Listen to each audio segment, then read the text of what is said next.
Bentham and Hooker कौन थे, Bentham and Hooker कहाँ से आए, बेंथम एंड हुकर ने अपना जो क्लासिफिकेशन था किस बुक में प्रपोज किया था, कुछ जनरल बातें हैं जिनको कि हम जो है आप लोगों को बताना चाहते हैं। ठीक है, तो बेंथम एंड हुकर क्लासिफिकेशन, चलिए हम इसको शेयर करते हैं आप लोगों से। इसके बारे में हम लोग देखते हैं डिटेल में कि ये क्या है और इसके कुछ इंपॉर्टेंट कैरेक्टर्स क्या क्या है। तो जो बेंथम एंड हुकर का क्लासिफिकेशन है, ये दो बॉटनिस्ट ने मिलकर के दिया है, बेंथम एंड हुकर। तो जो बेंथम है इनका नाम था George Bentham. George Bentham self trend botanist है। इन्होंने अपने आप नेचर से जो है बॉटनी के बारे में उनकी इंटरेस्ट थी और उसके बारे में उन्होंने प्लांट्स के बारे में उन्होंने पढ़ा, नॉलेज गेन किया और उसको उन्होंने यूज किया। और इन्होंने बहुत सारे प्लांट फैमिलीज के ऊपर मोनोग्राफ पे लिखे हुए हैं। मोनोग्राफ का मतलब ये है कि केवल एक फैमिली के में जितने भी जेनरा या उसकी स्पीसीज उन्होंने स्टडी की होगी उसके बारे में उन्होंने डिटेल से उसको डिस्क्राइब किया है, कैसे किन फैमिली में रखे, किन ऑर्डर में रखा गया। तो इन्होंने एक एक फैमिली को उठाया और उसके एक एक जेनरा जो अवेलेबल स्पीसीज थी उनके पास, जो अवेलेबल जेनरा प्लांट्स अवेलेबल थे उस फैमिली के, उसके बारे में उन्होंने मोनोग्राफ लिखा। ठीक है, फिर दूसरे जो वर्कर हैं बेंथम के बाद आते हैं हुकर। तो इनमें जो हुकर है इनका नाम था sir JD Hooker. JD Hooker के जो फादर थे ये थे विलियम हुकर। विलियम हुकर पूरे विश्व का जो सबसे बड़ा बॉटनिकल गार्डन है वो है Q botanical garden, KEW Q botanical garden, royal botanical garden Q उसको कहते हैं। ये क्यू लंदन के पास एक जगह है इंग्लैंड में, वहां पर स्थित है। और ये पहले जो है ब्रिटिश एम्पायर के अधीन था। अब तो खैर वहां पर किंगशिप जो है लगभग खत्म होगी, केवल नॉमिनल हेड होते हैं, क्वीन वहां की क्वीन एलिजाबेथ। तो उनका ये रॉयल बॉटनिकल गार्डन था जिसके जो सबसे टॉप मोस्ट ऑफिसर थे विलियम हुकर, उसके जो उस गार्डन के चीफ थे, उन्हीं के बेटे थे आपका जो है जेडी हुकर। इनका पूरा नाम था जोसेफ डॉल्टन हुकर। तो इन दोनों लोगों ने जेडी हुकर और इसके पहले बेंथम, विलियम बेंथम, इन लोगों ने जो है मिलकर के जो है ये classification system, George Bentham, sorry not William Bentham, ये जॉर्ज बेंथम थे, इन लोगों ने मिलकर के ये क्लासिफिकेशन दिया है। और ये जो क्लासिफिकेशन आया, ये इन्होंने एक बुक लिखी थी, उस बुक का नाम है जेनरा प्लेंटेरम। जेनरा प्लेंटेरम, आप ये देखेंगे जिस बुक का नाम था जेनरा प्लेंटेरम।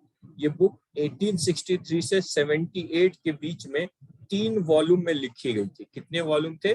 3 अलग अलग वॉल्यूम थे। उन 3 वॉल्यूम में जो है इस जेनरा प्लेंटेरम को, इस बुक को लिखा गया और उसमें इन्होंने अपना जो है क्लासिफिकेशन सिस्टम दिया गया।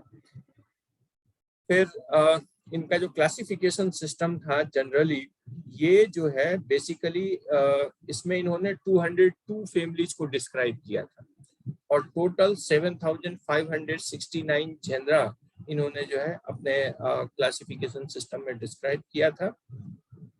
और सबसे बड़ी बात ये थी कि इनका जो सिस्टम था ये नेचुरल सिस्टम था क्लासिफिकेशन का। यहाँ पर ये इनकी मेरिट भी आती कि देखिए नेचुरल सिस्टम है क्लासिफिकेशन का। नेचुरल का मतलब ये होता है कि इनका जो क्लासिफिकेशन है वो जो ऑब्जर्व कैरेक्टर्स हैं, जो कैरेक्टर्स हम लोग देख करके बता सकते हैं कि इसकी जड़ कैसी है, इसका तना कैसा है, इसकी पत्ती कैसी है, इसका फूल कैसा है, ब्रांचिंग पैटर्न कैसा है, इन्फ्लोरेसेंस कैसा है, फ्लावर्स कैसे हैं, ये जो ऑब्जर्वेबल कैरेक्टर्स हैं उनको बोलते हैं हम लोग नेचुरल कैरेक्टर्स। तो नेचुरल कैरेक्टर्स के आधार पर जो क्लासिफिकेशन किया जाता है उसको हम लोग बोलते हैं natural classification system. Classification system कई तरीके का होता है, वो हम एक दिन डिस्कस करेंगे। क्लासिफिकेशन टाइप्स कितने तरीके के होते हैं हम उसमें देखेंगे। कुछ कैरेक्टर्स ऐसे हैं जो हम देख के नहीं बता सकते हैं, जैसे प्लांट के अंदर पाया जाने वाला जो केमिकल है या उसका DNA है, कितने क्रोमोसोम है, बिना माइक्रोस्कोप के हम लोग देख के नहीं बता सकते हैं। तो ऐसे कैरेक्टर्स को हम लोग जो है नेचुरल कैरेक्टर के अंदर हम लोग नहीं रखते। नेचुरल कैरेक्टर का मतलब वो कैरेक्टर्स जो हम देख करके बता सकें, डिस्क्राइब कर सकें। तो जो बेंथम एंड हुकर का क्लासिफिकेशन था ये जेनरा प्लेंटेरम में पब्लिश हुआ और ये नेचुरल सिस्टम क्लासिफिकेशन था। इन्होंने अपने क्लासिफिकेशन में कुल 202 ऑर्डर्स को डिस्क्राइब किया। अब ये आता है कि इतना बड़ा क्लासिफिकेशन सिस्टम है। आप देखिए कि जब मैं पढ़ता था तो मैंने कैसे अपने नोट्स बनाए थे, उसका मैंने एक सिंपल आपके सामने लगाया, इसको मैंने चिपका के स्कैन करके आपके सामने रख दिया कि देखिए हमने किस तरीके से इसको हमने पढ़ने की कोशिश की थी या हमने चार्ट बना करके इसको तैयार किया था। देखिए BH का मतलब ये हो गया कि बेंथम एंड हुकर, ये जेनरा प्लेंटेरम बुक में पब्लिश हुआ। बुक थी 1862 से 83 के बीच में जो है ये क्लासिफिकेशन आया। अब इन्होंने जो है जो क्लासिफिकेशन दिया उसमें फेनरोगेम्स मतलब होता है फ्लावरिंग प्लांट्स, फ्लावरिंग प्लांट्स का क्लासिफिकेशन किया। अब फेनरोगेम्स में दो ग्रुप आते हैं, एंजियोस्पर्म्स और जिम्नोस्पर्म्स। तो इन्होंने क्या किया कि जो एंजियोस्पर्म्स है उसको स्प्लिट कर दिया दो भागों में, डाइकोटिलेडन्स एंड मोनोकोटिलेडन्स, और इन दोनों के बीच में डाइकोटिलेडन्स और मोनोकोटिलेडन्स के बीच में इन्होंने जो है जिम्नोस्पर्म्स को रख दिया। ठीक है, तो डिवीजन फेनरोगेम्स, उस डिवीजन फेनरोगेम्स को इन्होंने 3 क्लासेस में डिवाइड किया, डाइकोटिलेडन्स, जिम्नोस्पर्मी और मोनोकोटिलेडन्स। हम इसको थोड़ा सा जो है और अच्छे तरीके से हम अगर दिखाएं, आप इस तरीके से देखिए ये फ्लो चार्ट के फॉर्म में कि जो क्लासिफिकेशन है इन्होंने फेनरोगेम्स का क्लासिफिकेशन यानी फ्लावरिंग प्लांट का क्लासिफिकेशन दिया। फेनरोगेम क्या है? डिवीजन। इस फेनरोगेम डिवीजन को इन्होंने 3 क्लासेस में डिवाइड किया, डाइकोटिलेडन यानी द्विबीजपत्री, जिम्नोस्पर्म, जिम्नोस्पर्म्स आप जानते ही हैं, एंड मोनोकोटिलेडन्स, मोनोकॉट प्लांट्स। ठीक, अब जो डाइकॉट है या डाइकोटिलेडन है इसको इन्होंने 3 सब क्लासेस में डिवाइड किया है, डाइकॉट, जिम्नोस्पर्म एंड मोनोकॉट। ये क्या है? ये क्लासेस है। ये क्या है? 3 क्लासेस है।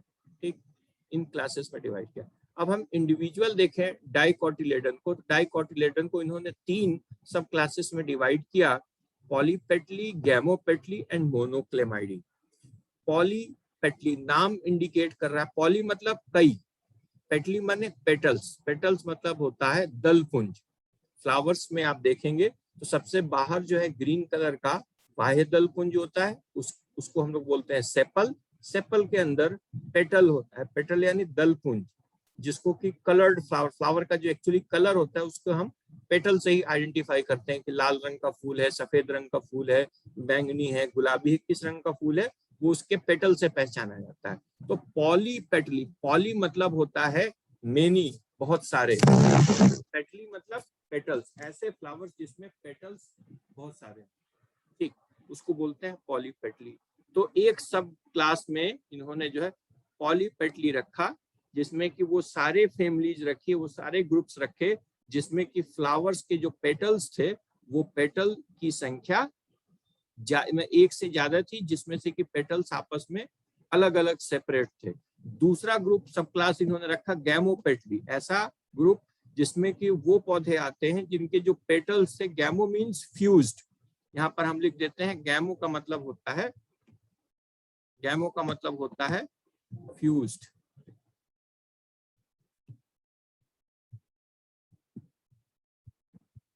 गैमो का मतलब होता है फ्यूज्ड। पॉली मतलब क्या है?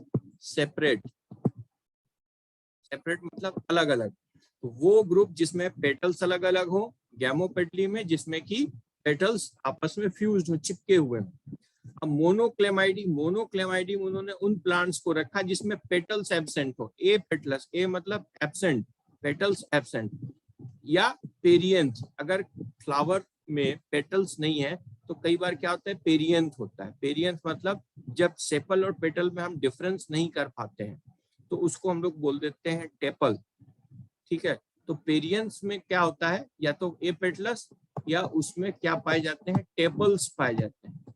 टेपल्स में क्या होता है कि सेपल और पेटल में डिफरेंशिएट जब हम नहीं कर पाते तो उसको हम लोग टेपल बोलते हैं। तो टेपल के ग्रुप को हम लोग बोलते हैं पेरियंथ। सेपल के ग्रुप को कैलिक्स, पेटल के ग्रुप को कोरोला और टेपल के ग्रुप को हम लोग बोलते हैं पेरियंथ। लेकिन जब टेपल प्रेजेंट होगा तो सेपल पेटल नहीं होगा, जब सेपल पेटल प्रेजेंट होगा तो टेपल एब्सेंट होगा। दोनों में से कोई एक कंडीशन हो सकती है। तो ऐसे ग्रुप्स को उन्होंने रखा किसमें? मोनोक्लेमाइडी में। ठीक, तो इतना आप लोगों को समझ में आ ही रहा होगा। Yes sir. ठीक, तो डाइकॉट को इन्होंने 3 ग्रुप में डिवाइड किया, पॉलीपेटली, गैमोपेटली और मोनोक्लेमाइडी। ठीक, ये क्या थे? सब क्लास। अब हर एक सब क्लास को इन्होंने सीरीज में डिवाइड किया। ये कौन थे? डाइकॉट के सब क्लास हैं। अभी मोनोकॉट की हम बात नहीं कर रहे हैं, डाइकॉट। डाइकॉट को इन्होंने 3 सब क्लासेस में डिवाइड किया। ठीक है, अब मोनोकॉट को अगर हम देखें तो मोनोकॉट को इन्होंने सब क्लासेस में डिवाइड नहीं किया। इन्होंने मोनोकॉट को सीधे किस में डिवाइड किया? सीरीज में डिवाइड किया। ये देख रहे हैं आप, गैमोपेटली, इसमें पॉलीपेटली, गैमोपेटली, मोनोक्लेमाइडी को इन्होंने सीरीज में डिवाइड किया। ठीक है ना, अलग अलग सीरीज में। मोनोकोटिलेडन्स को जैसे यहाँ 3 सब क्लासेस बनाए थे, मोनोकोटिलेडन्स में इन्होंने सब क्लास नहीं बनाया। इन्होंने स्ट्रेट अवे सीधे मोनोकॉट को इन्होंने सीरीज में डिवाइड किया। ठीक, तब यहाँ पर हमें मोनोकॉट देखने की जरूरत नहीं। अब हम पकड़ते हैं फिर से पॉलीपेटली। पॉलीपेटली को इन्होंने 3 अलग अलग सीरीज में डिवाइड किया, थैलेमी फ्लोरी, डिस्की फ्लोरी और कैलिसी फ्लोरी। इसी तरह जो गैमोपेटली था उसको 3 सब ग्रुप में, 3 सीरीज में डिवाइड किया, इन्फेरी, हेट्रोमेरी और बाइकार्पेलेटी। फिर जो मोनोक्लेमाइडी था इसको इन्होंने 8 सीरीज में डिवाइड किया, कर्व एम्ब्री, मल्टी ओव्यूलेट एक्वेटिकी, मल्टी ओव्यूलेट टेरेस्ट्रिस, माइक्रो एम्ब्री, डैफनेल्स, ए क्लेमाइडोस्पोरी, फिर यूनिसेक्सुअलिस एंड ऑर्डिनिस एनोमलाई। ये कुल 8 ग्रुप इन्होंने जो है डिवाइड किए किसमें? मोनोक्लेमाइडी। ठीक, अब हम आते हैं कि एक एक सीरीज का कैरेक्टर क्या है, किस आधार पर इन्होंने इन 3 सीरीज को डिवाइड किया। थैलेमी फ्लोरी, थैलेमी फ्लोरी में उन प्लांट्स को रखा जिसमें फ्लावर्स हाइपोगाइनस थे, स्टेमेन्स मेनी थे, यानी कि इसमें बहुत सारे स्टेमेन थे। स्टेमेन आपस में फ्यूज नहीं। 2 कंडीशन हो गया, तो स्टेमेन फ्यूज होंगे या तो स्टेमेन्स की संख्या ज्यादा होगी। दूसरा, नेक्स्ट कैरेक्टर क्या था? जो डिस्क था इसमें एब्सेंट था।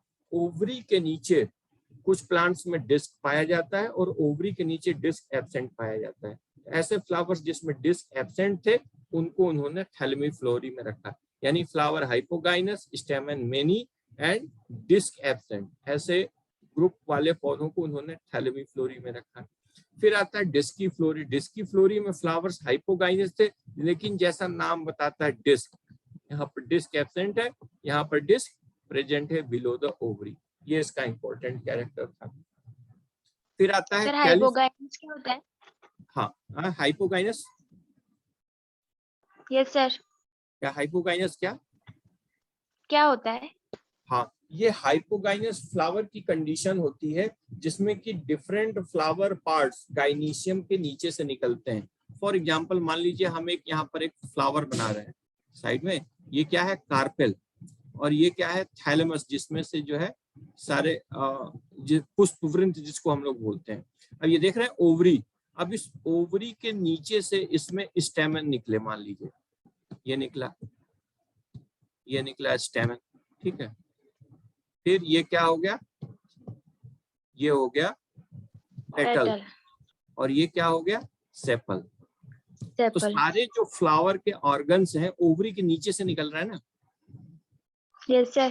ठीक है ना, तो इसको बोलते हैं हाइपोगाइनस कंडीशन, कि सारे फ्लावर पार्ट्स यानी कि स्टेमन,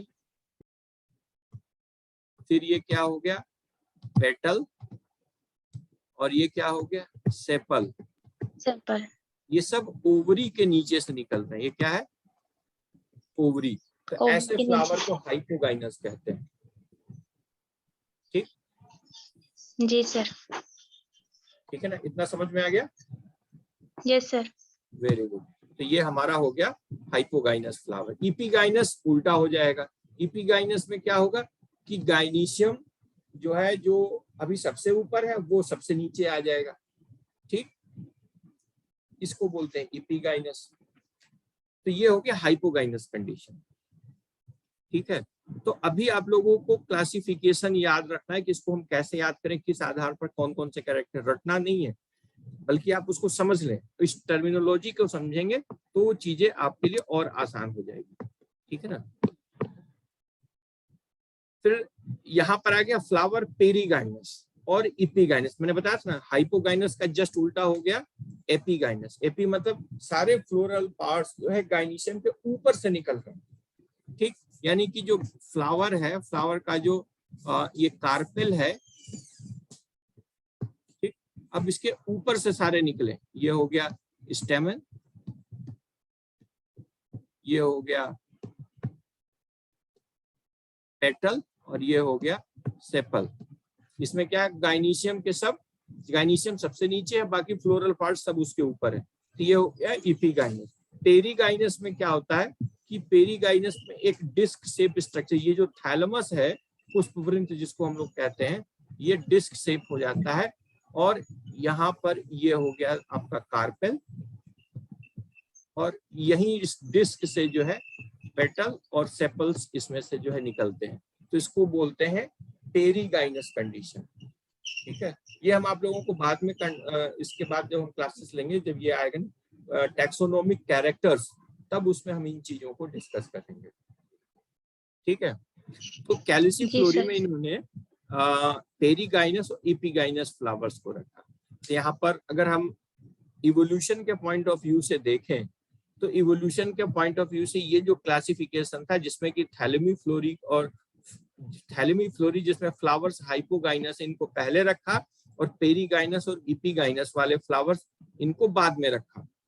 तो ये इवोल्यूशन के पॉइंट ऑफ व्यू से भी करेक्ट था, क्योंकि ये देखा गया है कि जो हाइपोगाइनस कंडीशन, ये प्रिमिटिव कंडीशन है। जो पहले प्लांट्स इवॉल्व हुए उनमें फ्लावर्स हाइपोगाइनस थे, और जो फ्लावर्स या जो प्लांट्स बाद में इवॉल्व हुए, यानी जिनका डेवलपमेंट, जिनका विकास बाद में हुआ, उनमें एपीगाइनस या पेरीगाइनस कंडीशन पाई जाती है। तो जो प्रिमिटिव ग्रुप है उसको पहले रखा, एडवांस ग्रुप को उन्होंने बाद में रखा। इवोल्यूशन के पॉइंट ऑफ व्यू से जो ये डिफरेंशिएशन था या ये जो ग्रुपिंग थी, ये एकदम सही थी, ठीक। तो पॉलीपेटली में 3 सीरीज आ गए, थैलेमी फ्लोरी, डिस्की फ्लोरी एंड कैल्सीफ्लोरी। किन किन कैरेक्टर्स के आधार पर किया, वो मैंने आपको बता दिया। अब आते हैं गैमोपेटली, यानी कि जिसमें पेटल्स जो है फ्यूज्ड है। पेटल्स फ्यूज्ड होने का मतलब ये हुआ, इसको मैं यहाँ पर ड्रॉ कर दूं तो आप लोग समझ जाएंगे।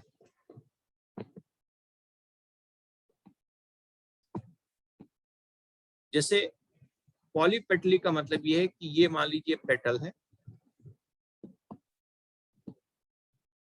ये चारों पेटल अलग अलग। गैमो का मतलब होता है फ्यूज्ड। फ्यूज का मतलब, अब यही पेटल्स जो है ये ऐसे ऐसे दिख रहा है अंतर दोनों में। Yes sir. ये पॉलीपेटली है, इसमें पेटल्स अलग अलग हैं, और ये गैमो, इसमें पेटल्स फ्यूज्ड हैं।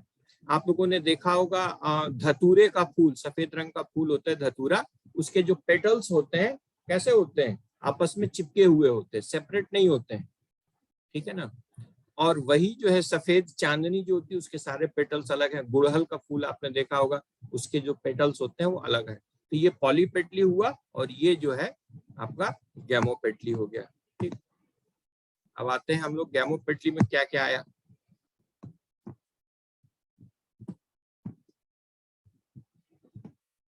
गैमोपेटली में 3 सीरीज में इन्होंने डिवाइड किया, इन्फेरी, हेट्रोमेरी और बाइकार्पेलेटी। ये कौन है, ये किसने ड्रॉ कर दिया भाई? सर वो गलती से लग गया। अच्छा, वही मैंने कहा कि कहां से आ गया, ये तो मैंने बनाया ही नहीं था। तो हेट्रोमेरी, बाइकार्पेलेटी, इसमें इन्होंने सीक्वेंस उल्टा कर दिया। अब यहाँ पर देखिए, पेरीगाइनस या एपीगाइनस फ्लावर्स पहले था, यहाँ पर इन्फेरेरी में ऐसे पौधों को रखा जिसमें ओवरी इंफीरियर है। तो जो ओवरी इंफीरियर होती है वो एपीगाइनस फ्लावर्स में पाई जाती है। ऐसे प्लांट्स जिसमें ओवरी इंफीरियर होती है ऐसे प्लांट्स में गाइनीशियम एपिगाइनस होता है, और जिसमें फ्लावर्स हाइपोगाइनस होते हैं उसमें ओवरी सुपीरियर होती है, यानी जो क्रम था उल्टा कर दिया। इन्फेरी में पेटल्स जो है distinct, sepals petal distinct, petal United, लेकिन ओवरी यहाँ पर इंफीरियर, यानी जो एडवांस ग्रुप थे उनको पहले रख दिया। ओवरी इंफीरियर किसमें पाई जाती है? जो फ्लावर्स एपिगाइनस होते हैं उसी में इंफीरियर ओवरी पाई जाती है। ठीक है। हेट्रोमेरी में इन्होंने क्या किया कि ओवरी तो सुपीरियर थी लेकिन स्टेमेन जो थे 1 या 2 वर्ल मतलब घेरे में थे, और कार्पेल्स उसमें मोर देन 2 था, 2 से ज्यादा कार्पेल थे। फिर बाई कार्पेलिटी नाम ही बता रहा है कि इसमें कार्पेल केवल 2 थे, यानी ऐसे गैमोपेटलस फ्लावर्स जिसमें कार्पेल्स 2 थे, स्टेमन 1 वर्ल में थे, एक घेरे में थे, वर्ल मतलब घेरे में थे, इनको उन्होंने जो है बाई कार्पेलेटिक ग्रुप में रखा। 3 ग्रुप है, इन्होंने इंफीरियर ओवरी वाले को सबसे पहले रखा, सुपीरियर ओवरी वालों को उसके बाद में रखा। अब सुपीरियर ओवरी में जिसमें कार्पेल 2 से ज्यादा थे उनको हेट्रोमेरी में रखा, और जिसमें केवल 2 कार्पेल थे उसको उन्होंने बाई कार्पेलेटी में रखा। समझ में आ गया ये बात? तो गैमोपेटली में इन्होंने जो है 3 ग्रुप डिवाइड किए जैसे कि पॉलीपेटली में किए थे। अब इसमें आपको क्या याद रखना है कि इंफीरियर ओवरी वाले ग्रुप को इन्फेरी, नाम ही बता रहा है, इन्फेरी मतलब जिसमें ओवरी इंफीरियर, ठीक है ना। हेट्रोमेरी एंड बाई कार्पेलिटी, बाई कार्पेलिटी मतलब बाई मतलब 2, कार्पेलिटी मतलब 2 कार्पेल्स, जिसमें केवल 2 कार्पेल, इनके फ्लावर्स में केवल 2 कार्पेल पाए जाते हैं, तो सारे ग्रुप को इन्होंने बाई कार्पेलिटी में डाल दिया। हेट्रोमेरी में ओवरी सुपीरियर था लेकिन कार्पेल्स की संख्या जो है 1 से ज्यादा थी, और स्टेमन 1 या 2 वर्ग में पाए जाते थे। ठीक, तो ये 3 सीरीज आ गई आपकी जो है गैमोपेटली की। अब आते हैं मोनोक्लेमाइडी। मोनोक्लेमाइडी में क्या था? फ्लावर्स ए पेटलस थे। ए पेटलस का मतलब हमने जैसे आपको यहाँ पर बताया था कि ये थैलेमस पुष्पासन, उस पुष्पासन से जो है ये निकला आपका सेपल, फिर ये निकला आपका पेटल, फिर ये कार्पेल, और कार्पेल से जो है ये स्टेमन हो गए। ठीक है ना। तो कुल कितने अंग हो गए? फ्लावर के 4 पार्ट हो गए, सेपल, पेटल, स्टेमन, और ये चौथा, सॉरी थर्ड, और ये 4th कार्पेल।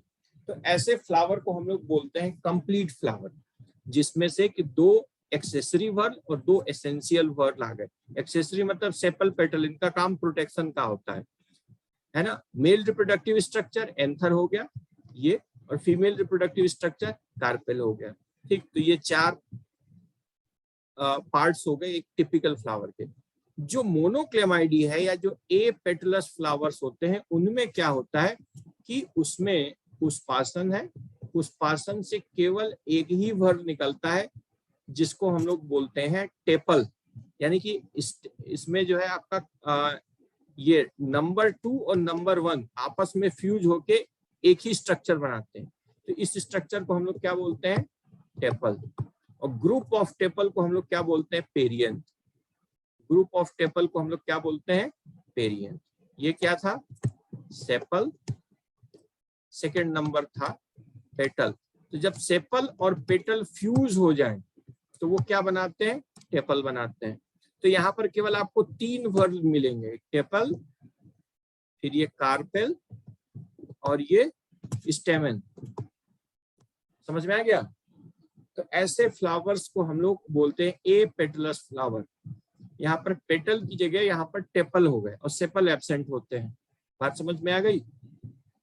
तो ऐसे सारे फ्लावर्स जिसमें पेटल और सेपल एब्सेंट थे उनकी जगह टेपल था, उन सभी को उन्होंने मोनोक्लेमाइडी में रखा। ठीक, और ग्रुप ऑफ टेपल्स को ही हम लोग पेरियंथ बोलते हैं। ठीक है ना। फिर आते हैं मोनोक्लेमाइडी में कुल उन्होंने कितने ग्रुप रखे, इसको मिटा दें।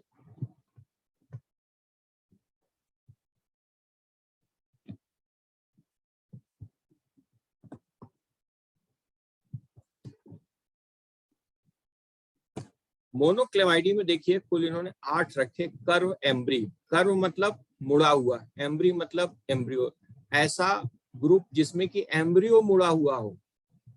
ओव्यूल एक था और लेकिन उसका एम्ब्रियो मुड़ा हुआ था, उसको उन्होंने रख दिया कर्व एम्ब्री में। मल्टी ओव्यूलेट एक्वेटिकी, नाम ही बता रहे, एक्वेटिकी मतलब जलीय, ऐसे पौधे जिसमें कि ओव्यूल्स की संख्या ज्यादा थी। मल्टी मतलब ज्यादा, ओव्यूलेट मतलब ओव्यूल की संख्या ज्यादा हो, और एक्वेटिक हो, मल्टी ओव्यूलेट एक्वेटिकी हो गया। इसी तरह मल्टी ओव्यूलेट टेरेस्ट्रिस, यानी कि ओव्यूल ज्यादा लेकिन ये टेरेस्ट्रियल प्लांट हो।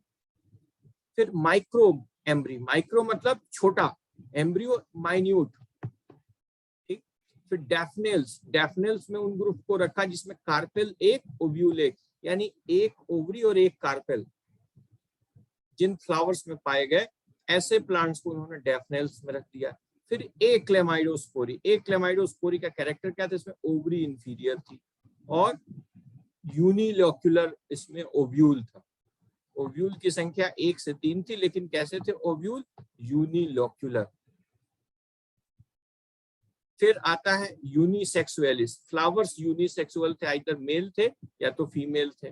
और फिर जो 8वां ग्रुप था ऑर्डिनस एनोमेलाई, ये इंपॉर्टेंट है, पूछा जाता है। ऑर्डिनस एनोमेलाई में ऐसे सभी प्लांट्स को रख दिया जिसकी एफिनिटी उनको नहीं पता थी, ऐसे फ्लावर्स, ऐसे प्लांट्स जिनके फ्लावर्स को किसी और दूसरे ग्रुप में डाल ही नहीं पाया, उसका अजीब सा कैरेक्टर था जो बाकी और किसी ग्रुप में फिट ही नहीं हो पाया, उन सभी को उन्होंने ऑर्डिनस एनोमेलाई इस ग्रुप में उन्होंने डाल दिया। सारे फ्लावर्स को, चाहे वो डाइकॉट हो चाहे वो मोनोकॉट हो, जिसके कैरेक्टर्स किसी में फिट नहीं हो पा रहे थे, उसको इन्होंने ऑर्डिनस एनोमेलाई ग्रुप में डाल दिया, ठीक। तो ये हमारा कैरेक्टर का इम्पोर्टेंट, ये जो है प्रॉपर्टीज थी इस ग्रुप की, किसकी, ये मोनोक्लेमाइडी ग्रुप की, ठीक। तो ये सब देखिए यहाँ पर सब सीरीज में डिवाइड किया, लेकिन जो उन्होंने मोनोकॉट पढ़ा लिया, मोनोकॉट में सीरीज एब्सेंट है। इसको स्ट्रेट अवे जो, सॉरी, इसमें जो है डायरेक्ट सीरीज है, इसको इन्होंने सब क्लास में डिवाइड नहीं किया, मोनोकॉटिलेडन्स को इन्होंने स्ट्रेट अवे सीरीज में डिवाइड किया। कुल 7 सीरीज थे, मोनोक्लेमाइडी में 8 सीरीज है, और मोनोकॉटिलेडन्स में कुल कितने सीरीज है, 7 सीरीज है। माइक्रोस्पर्मी, माइक्रो मतलब छोटा, है ना, यहाँ पे देखिए माइक्रो एम्ब्री, यहाँ पर एम्ब्रियो छोटा है, माइक्रोस्पर्मी, स्पर्मी मतलब सीड, जिसमें सीड माइन्यूट था, ये काफी एडवांस फैमिली होती थी जिसमें सीड माइन्यूट होते हैं। फिर एपिगाइनी, जिसमें कि मोनोकॉट हो और ओवरी इंफीरियर हो। फिर कोरोनेरी, ओवरी सुपीरियर लेकिन इनके पेरियंथ कलर्ड थे। कैलिसिनी, ओवरी सुपीरियर, पेरियंथ ग्रीन।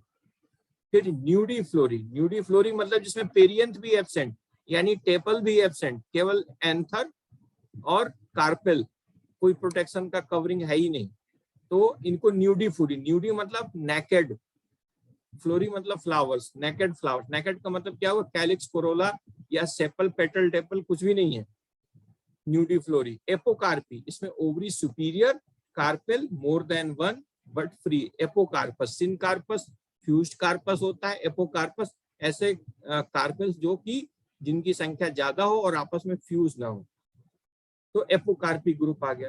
फिर ग्लूमेसी ग्रुप, ऐसे प्लांट्स जिसमें ओवरी सुपीरियर हो, पेरियंथ बहुत छोटे छोटे हो, और फ्लावर्स जो है ग्लूम्स में हो। ग्लूम्स मतलब इतने माइन्यूट पेरियंथ हो, तो माइन्यूट पेरियंथ को हम लोग जो है ग्लूम्स के नाम से जानते हैं। तो यहाँ पर इन्होंने देखिए क्या किया कि जो माइक्रोस्पर्मी था, ये काफी एडवांस ग्रुप वाले फ्लावर्स उन्होंने रखे, और यहाँ पर क्या हुआ कि जो ग्लूमेसी था, ये इसमें जो है जो कैरेक्टर्स थे कुछ एडवांस थे और कुछ प्रिमिटिव कैरेक्टर थे। तो इसी आधार पर हम लोग मेरिट और डीमेरिट डिसाइड करते हैं कि जो उन्होंने क्लासिफिकेशन दिया, उस क्लासिफिकेशन में जो उन्होंने ग्रुपिंग की थी, वो फाइलोजेनी को फॉलो करता है कि नहीं करता है। फाइलोजेनी का मतलब ये होता है कि एक ही पूर्वज के जितने डिसेंडेंट हैं, जितने जो है उसके एक ही पूर्वज के जितने संतानें हुई, वो एक ही ग्रुप या एक ही फैमिली में रखी गई या अलग अलग रखी गई, इसको हम लोग बोलते हैं फाइलोजेनी, ठीक है। तो ये देखा जाता है कि जो उन्होंने क्लासिफिकेशन दिया वो फाइलोजेनी को फॉलो करता है या नहीं करता है, या उसमें से जो है कुछ कैरेक्टर्स एडवांस है या कुछ कैरेक्टर्स प्रिमिटिव रखे गए। तो अगर हम मेरिट की बात करें क्लासिफिकेशन की, तो नेचुरल क्लासिफिकेशन था बेस्ड ऑन विजिबल कैरेक्टर्स, आप देख करके बता सकते हैं कैरेक्टर्स, माइक्रोस्कोप देखने की जरूरत नहीं है। इजी ऑन फील्ड एप्लीकेशन, आप फील्ड में चले जाइए, फ्लावर्स ले लीजिए, उसको एक्सप्लेन कर लेंगे कि ये इस फैमिली का होगा, ये इस फैमिली का होगा, ये इस फैमिली का होगा। फिर इसका एक एडवांटेज ये भी था कि पूरे इंटायर ब्रिटिश एम्पायर में ये फॉलो किया जाता था। इन्होंने रेनेल्स को सबसे पहले रखा। रेनेल्स को पहले का मतलब ये जो थैलेबी फ्लोरी का जो सबसे पहली फैमिली थी है ना इस सीरीज की, वो थी रेनेल्स। रेनेल्स ऑर्डर, सॉरी ये ऑर्डर है, रेनेल्स क्या है ऑर्डर। तो रेनेल्स ऑर्डर की जो सबसे पहली फैमिली है रेननकुलेसी, ये सबसे प्रिमिटिव फैमिली थी। तो जो प्रिमिटिव को पहले रखा, एडवांस को बाद में रखा, यानी कि ये फाइलोजेनी को फॉलो कर रहे थे। तो यहाँ पर तो ठीक था पॉलीपेटली में, हम आगे बताएंगे गैमोपेटली में क्या हुआ। फिर इन्होंने क्या हुआ कि फ्यूजन ऑफ पेटल कैरेक्टर्स को इन्होंने एम्फेसिस दिया, इस पर इन्होंने जोर दिया, जो कि बड़ा आसान है क्योंकि हर एक प्लांट का आइडेंटिफाइंग फीचर्स उसका फ्लावर के आधार पर इन्होंने लिया। फिर मोनोकॉट को इन्होंने दिया है, इन्होंने for monocot stress is given to the relative position of the ovary and perianth character. Monocot के क्लासिफिकेशन के लिए इन्होंने ओवरी की पोजीशन और पेरियंट कैरेक्टर को आधार बनाया। तो ये जो चीजें उन्होंने सेलेक्ट की, ये एडवांटेज थी क्लासिफिकेशन के पॉइंट ऑफ व्यू से, ये इनका मेरिट रहा। डीमेरिट क्या रहा, मतलब कि किस वजह से इसको क्रिटिसाइज किया जाता है। तो सबसे बड़ा जो डीमेरिट था वो ये कि इन्होंने जिम्नोस्पर्म्स को डाइकॉट मोनोकॉट के बीच में रख दिया, जबकि होना क्या चाहिए था, जिम्नोस्पर्म्स को एंजियोस्पर्म्स के पहले रखना चाहिए था। एंजियोस्पर्म्स के पहले जिम्नोस्पर्म होता, उसके बाद डाइकॉट, फिर उसके बाद मोनोकॉट। तो ये जो है गलत था, ये इनका डिमेरिट था। दूसरा क्या था, इन गैमोपेटली orders with inferior ovary are placed first. अब ये देखिए गैमोपेटली में क्या हुआ, जो इंफीरियर ओवरी वाला कैरेक्टर है, इंफीरियरी, इसको उन्होंने पहले रख दिया। यहाँ पर तो सीक्वेंस सही था पॉलीपेटली में, लेकिन गैमोपेटली में इंफीरियर ओवरी को पहले रख दिया, ये गलत था, क्योंकि इंफीरियर ओवरी वाले जो फ्लावर्स होते हैं वो एडवांस फ्लावर्स माने जाते हैं। तो एडवांस कैरेक्टर वाले प्लांट्स को पहले रखा और जो प्रिमिटिव कैरेक्टर वाले थे उसको जो है उन्होंने जो है बाद में कर दिया। ये जो है इनका डीमेरिट कहा जाता है।